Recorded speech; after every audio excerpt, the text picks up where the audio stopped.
Son truc à lui, c'est plutôt les satellites, et plus précisément les constellations de nanosatellites. Restez avec nous pour en savoir plus, c'est parti.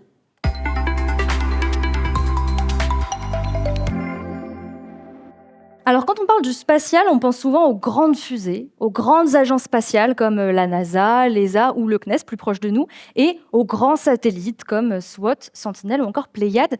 Et pourtant, de plus en plus, le spatial est investi par de plus petits acteurs, des entreprises privées et notamment des startups qui développent un modèle plus agile, plus rapide et tourné vers les usages. C'est ce qu'on appelle le New Space et on en parle tout de suite avec notre prochaine invitée. Merci d'accueillir Xiaomin Nguyen.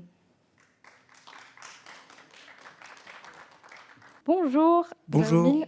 Vous êtes cofondateur de l'entreprise Prométhée, qui a aujourd'hui 5 ans, mais avant ça, vous êtes passé par de grands groupes de l'industrie spatiale, Safran, Airbus, Ariane Group. Comment vous vous êtes intéressé au New Space ?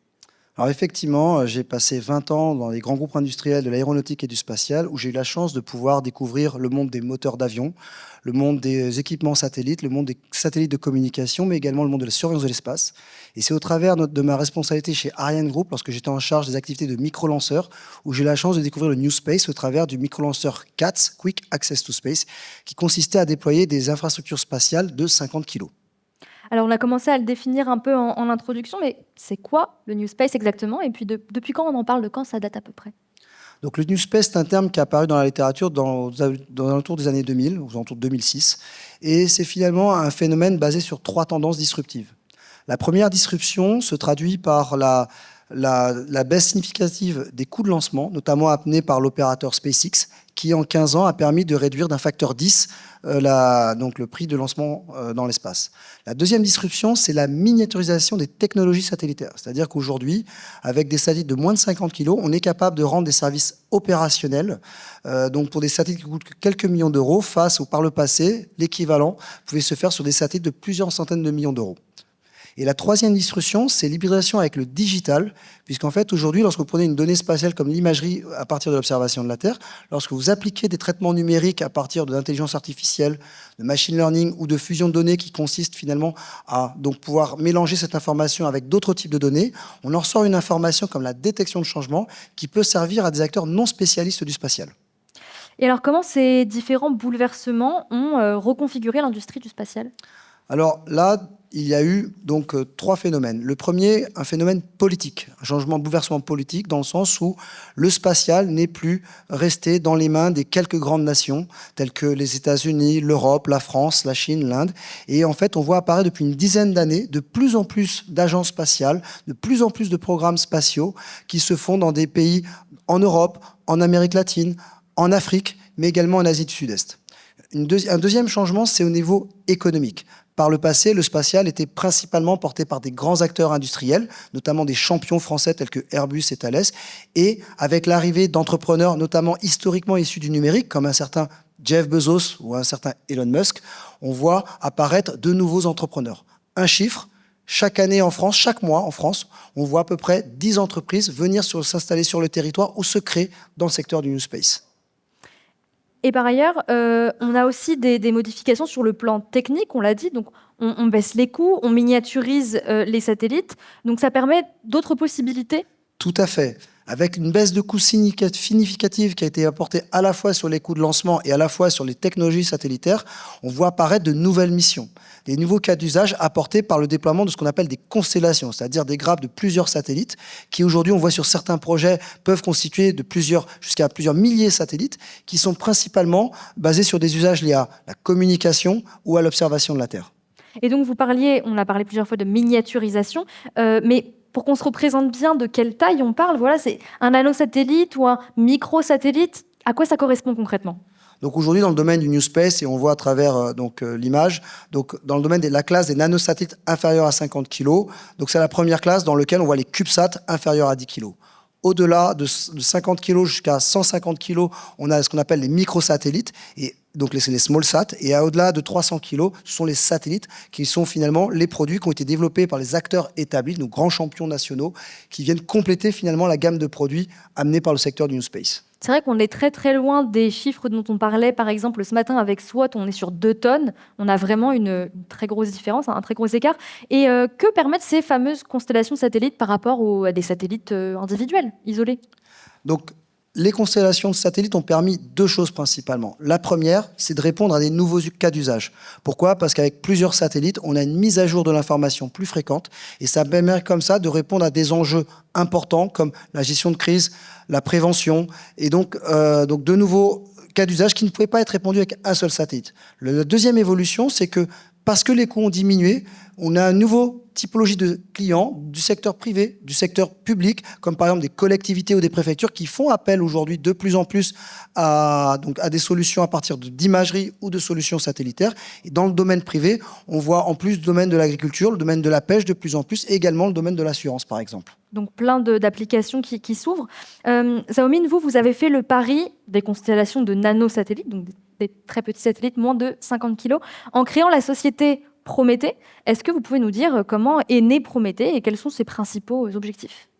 Donc pour vous illustrer Prométhée et sa raison d'être, je vais donc commencer par finalement prendre un phénomène que les gens à Nice aujourd'hui ont connu, pas plus tard qu'en janvier 2025, avec les inondations et les catastrophes à Villeneuve-Loubet, qui, malheureusement, comme vous le savez, les catastrophes naturelles, ce sont des événements qui, aujourd'hui, à cause du réchauffement climatique, sont de plus en plus fréquents, de plus en plus intenses, et finalement amènent notamment les acteurs privés et publics, et notamment les acteurs du territoire, à devoir se doter d'outils d'aide à la décision pour pouvoir, entre guillemets, à la fois mieux gérer les crises, mais également tendre vers la résilience en ayant une meilleure compréhension des vulnérabilités. Et pour ça, seules aujourd'hui les constellations permettent de fournir ce type de capacité.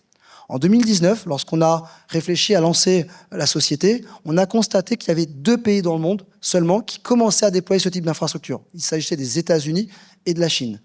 Donc en janvier 2020, nous avons décidé de lancer et de créer Prométhée dans le but de justement d'amener cette capacité New Space dans le domaine de l'observation de la Terre et donc avec cet objectif de pouvoir démocratiser l'usage de la donnée observation de la Terre, à la fois pour le secteur privé, à la fois pour le secteur public, mais également pour la société civile.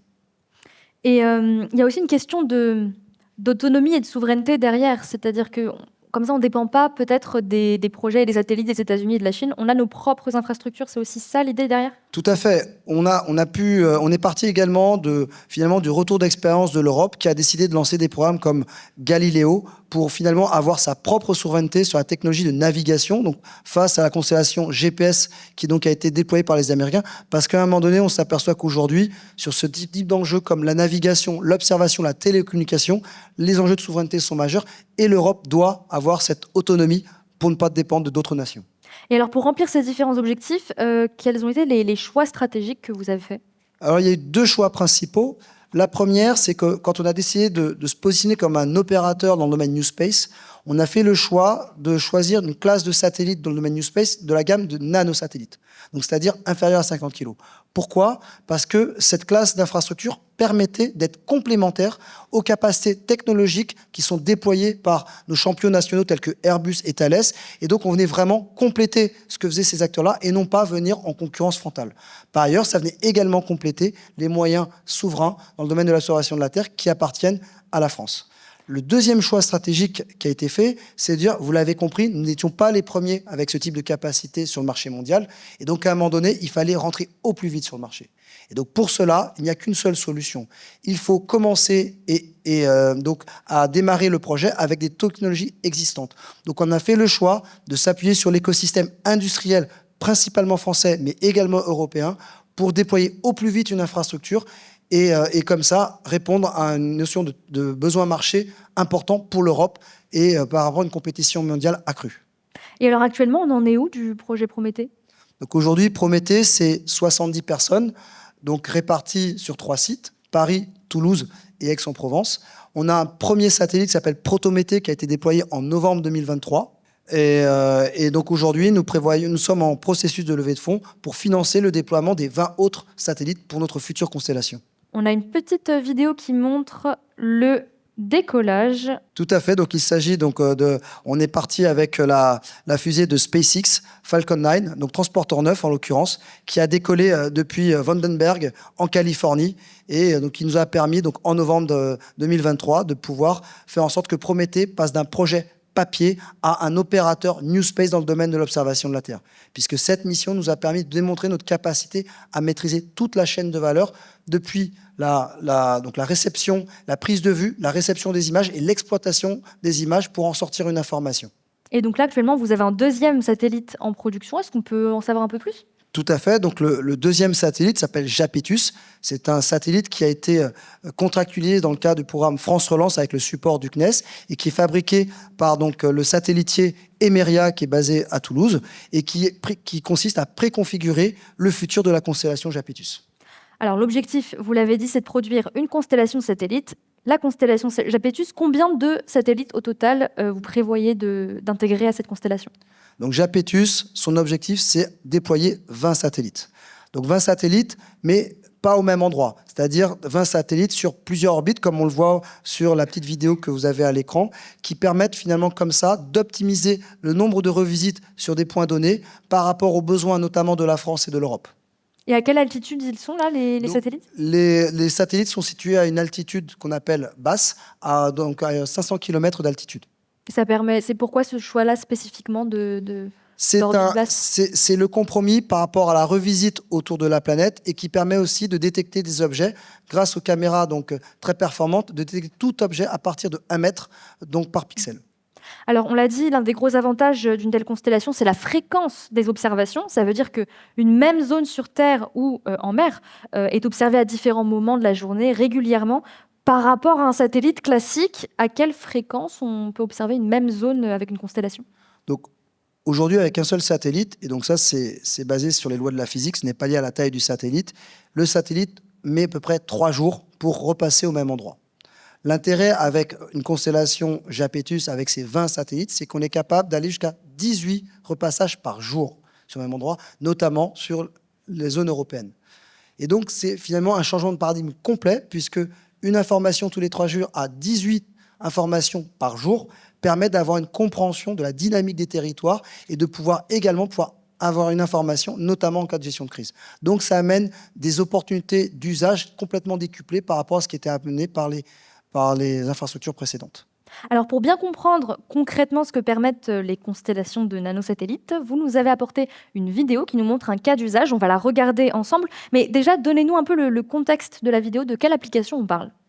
Donc, la vidéo, c'est pour montrer un exemple très concret autour de la surveillance maritime.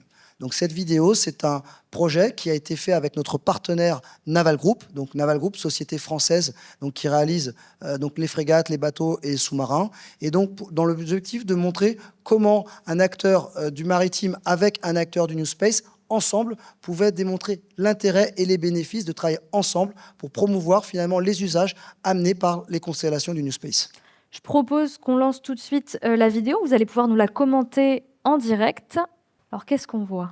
Donc là, nous sommes ici dans un centre maritime donc de surveillance, dans l'objectif de surveiller donc, la zone dans la Méditerranée.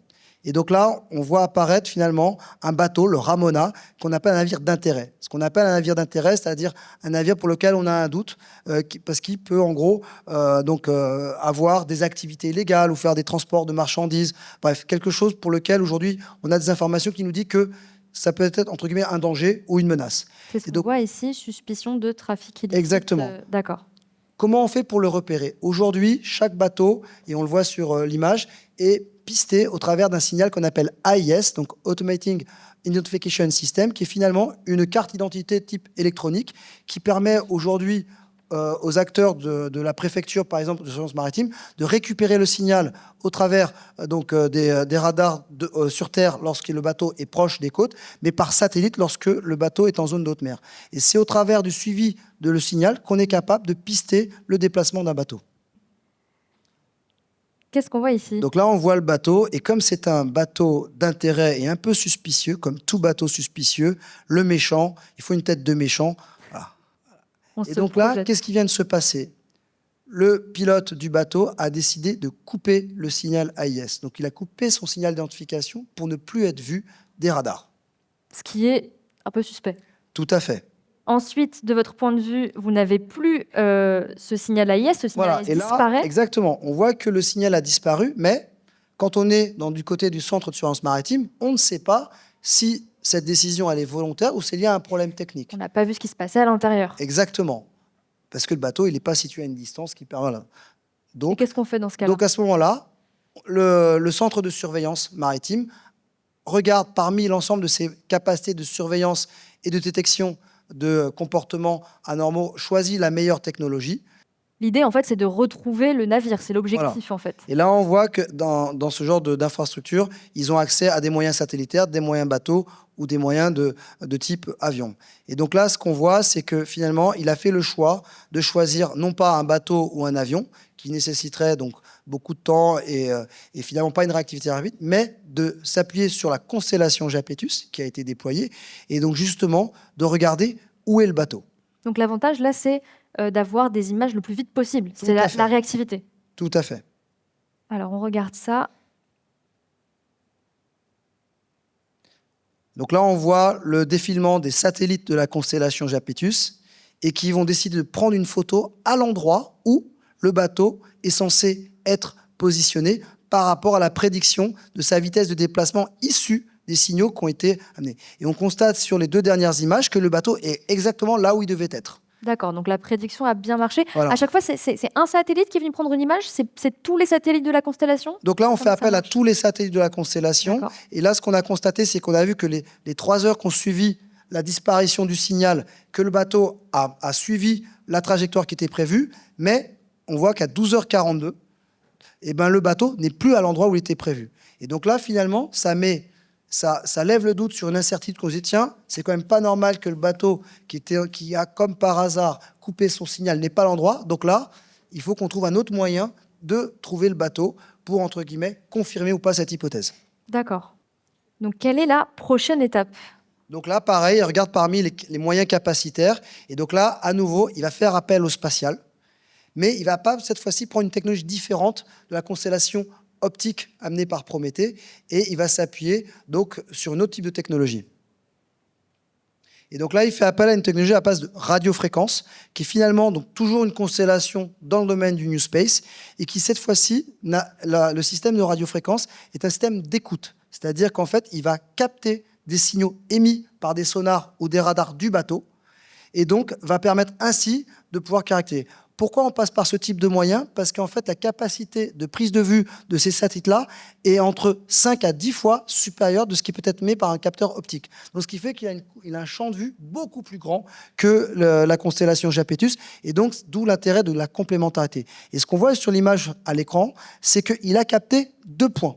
Donc 2 points issus de 2 systèmes de radar, donc d'un bateau. Mais à ce stade-là, il ne sait pas ce que c'est, puisqu'il a juste 2 points. Donc, il a besoin finalement de corréler cette information de points avec une image pour comprendre finalement qu'est-ce que c'est.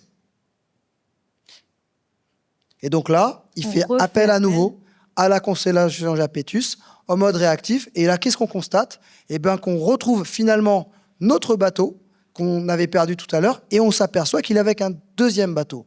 Donc là, qu'est-ce qu'on voit? On voit qu'il y a 2 bateaux qui ont coupé leur signal AIS, comme par hasard. Comme par hasard, ils sont loin des côtes pour que personne ne les voit. Et donc là, on se dit, c'est quand même louche. Donc là, à ce moment-là, on dit, on va peut-être faire intervenir les gens qui vont bien pour justement aller vérifier qu'il n'y a pas d'activité ou de trafic illégal. Et donc, on envoie directement à ce moment-là donc, la frégate de la Marine nationale intervenir pour justement vérifier ces points-là. Donc voilà, on a un exemple d'application. Ce que ça nous montre, c'est que c'est quand même, ça va loin dans la précision, c'est assez complet, et que finalement, ça fait partie d'un éventail d'autres possibilités. On a plein de dispositifs pour la surveillance maritime. Ça peut vraiment être un avantage de ce point de vue-là. Donc, à partir du moment où on envoie une alerte, où on sollicite l'utilisation de la constellation Japetus, combien est-ce qu'il lui faudrait de temps, hypothétiquement, pour fournir la première image? Donc là, effectivement, vous l'avez compris, dans des cas d'usage comme la surveillance maritime, mais c'est également vrai pour la pollution ou pour la gestion de crise, la réactivité est un enjeu majeur. Donc par rapport à ça, on a dimensionné une architecture de la constellation avec des technologies qui permettent de se connecter à d'autres constellations, notamment dans le domaine de télécommunications, pour faire en sorte que entre la demande de prise de vue et l'information, on ait un cycle jusqu'à 1 heure seulement pour permettre justement d'avoir cette compréhension au plus vite de ce qui se passe. Donc c'est extrêmement rapide. Là, on a vu une utilisation pour la surveillance maritime. On peut imaginer plein d'autres applications. Aujourd'hui, on a beaucoup parlé de protection des océans, de la biodiversité, d'environnement. Est-ce que vous pouvez nous donner d'autres exemples d'applications que permettrait une telle constellation? Alors, si vous êtes d'accord, je parlerai d'un exemple qui touche, on va dire, un peu tout le monde, puisque en France, vous le savez, on est des grands producteurs et des consommateurs de fruits de mer. Et je pense quelque chose que tout le monde se souvient, c'est finalement en Noël 2024, nous avons été privés de nos huîtres. Alors pourquoi on a été privés de nos huîtres? Parce que les producteurs d'huîtres ont subi le norovirus, qui est finalement une des conséquences basées sur des fortes pluies qui sont arrivées en phase amont dans l'endroit où les huîtres étaient disposées, donc à plusieurs dizaines de kilomètres. Donc les fortes pluies, qu'est-ce qui s'est passé? Elles ont finalement débordé par rapport au bassin de rétention, et donc en continuant leur chemin, en s'orientant vers la mer, elles ont amené avec elles toutes les bactéries, tous les produits chimiques, donc tous les déchets qu'on retrouve finalement à plusieurs dizaines de kilomètres où sont produits, mais également tous les produits issus des terres agricoles, des pesticides, etc. Et quand tout ça arrive au produit, finalement, c'est là qu'apparaît finalement le norovirus et vient se rapprocher. Et donc finalement, ce qu'on a développé chez Prométhée, nous avons développé des solutions d'alerte pour faire en sorte que la communauté donc des ostréiculteurs, de la conchyliculture, puisse finalement être prévenue en avance de phase, notamment lorsqu'il y a des grands événements de type forte pluie, inondation, pour qu'on puisse mesurer la qualité de l'eau et enfin finalement leur permettre de pouvoir sauver les productions et donc ainsi sauver nos bons repas qu'on fait notamment pendant les fêtes de fin d'année. Voilà un exemple un peu concret qui touche un peu tout le monde et comme vous l'avez compris, malheureusement avec l'évolution du changement climatique nous amène à avoir de plus en plus d'outils pour protéger tout ça. Il y a plein d'autres applications qui sont potentiellement permises par ces constellations. Aujourd'hui, on a abordé, donc, je disais, plein de sujets différents. On a parlé de conservation des littoraux, on a parlé de déchets plastiques dans les océans, on a parlé de catastrophes naturelles. Est-ce qu'il y a encore d'autres exemples qui pourraient mobiliser ces constellations-là et qui pourraient vraiment nous avoir un apport? Aujourd'hui, de plus en plus, il y a des constellations pour faire la surveillance environnementale, puisqu'on parle de plus en plus de réglementation environnementale. Il y a aujourd'hui des constellations pour la mesure du méthane, qui permet notamment de mesurer ou de quantifier les pollutions émises par les acteurs de l'énergie. On a des constellations pour je disais, le suivi de la surveillance maritime et pour voir également la manière dont les sols sont utilisés. On parle des lois de l'artificialisation des sols qui permettent de voir comment l'humain exploite les territoires. Et ça, aujourd'hui, si on veut pouvoir mieux agir et lutter contre les effets du dérèglement climatique, il est important de pouvoir tendre vers la résilience, suivre les vulnérabilités et mettre en place des actions qui permettent de prévenir tout ça. On ne pourra pas réduire donc le réchauffement climatique. Par contre, on peut se rendre plus résilient. Et pour se rendre plus résilient, il faut avoir cette compréhension holistique qui peut être amenée par le spatial. Et grâce à cette information quasi temps réel qui peut être déployée par les constellations, ça permet d'avoir des outils qui permettent à la fois aux acteurs du public, du privé, du territoire et de la société de mieux comprendre. Et à partir du moment où on peut mieux comprendre, on peut mieux agir. Et à partir du moment où on peut mieux agir, on peut mieux protéger. Alors, une dernière question pour la fin. Il y a des craintes autour du New Space. Il peut y avoir des critiques parfois.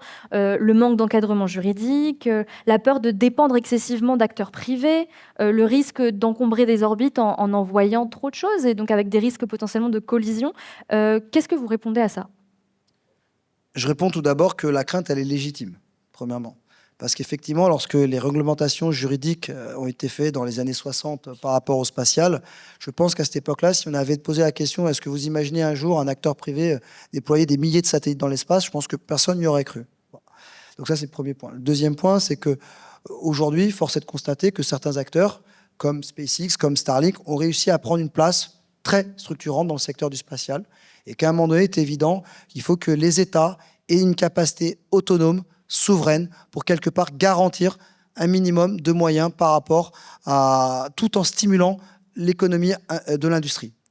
Et puis le dernier point, je tiens quand même à rappeler que la France est en avant-garde dans le domaine des débris, puisque c'est le seul pays aujourd'hui qui a mis en place une loi donc qui contraint l'ensemble des acteurs opérateurs du spatial à devoir prendre des mesures pour éviter justement la prolifération des débris. Et donc, quelque part, je suis ravi de voir que je suis dans le pays qui aujourd'hui met en avant ce sujet-là et influence chaque jour l'ensemble des pays, à la fois en Europe et à l'international, pour faire en sorte qu'ils se calent sur cette réglementation poussée par la France. Et pour justement qu'on ne se retrouve pas à polluer l'espace en voulant protéger les océans, ce serait quand même dommage.